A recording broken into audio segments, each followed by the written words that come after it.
5.1. Midsegments of triangles. Number 1. Name the segment that is parallel to the given segment. Our given segment is FG, which is right here. The segment parallel to that will be ZY. Those two segments are parallel. So I'm going to type in ZY. And that is number 1. Number 2. Use the figure at the right. If JK equals 6x plus 10 and NO equals 17, what is the value of x? So let's take a look at it.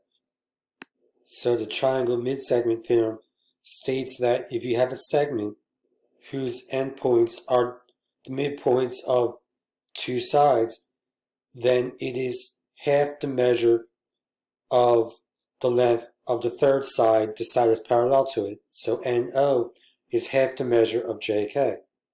So to solve for x, NO is half the measure of 6x plus 10. So double the 17 is set to equal to 6x plus 10. So that will be 6x plus 10 equals 34. Subtract 10 from both sides and divide by 6, and you get x equals 4. So let's substitute that in. So x equals 4. Number 3. Name the segment that is parallel to the given segment. So we have QR. The side parallel to that would be BA. So we're going to put in BA. That's number 3. Going to number 5. Find the value of x. So let's take a look at it. So using the triangle midsegment theorem, this here is half the measure of this.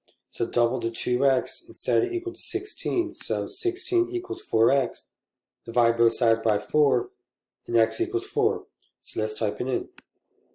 So x equals 4. And that's number 5.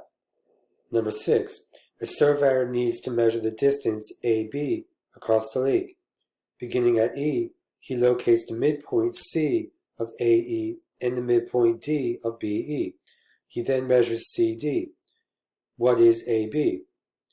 Well, CD is the midsegment, and that is half the measure of the segment parallel to that. So we double the 52, and we get 104. And that's AB. And that's number 6. Number 7.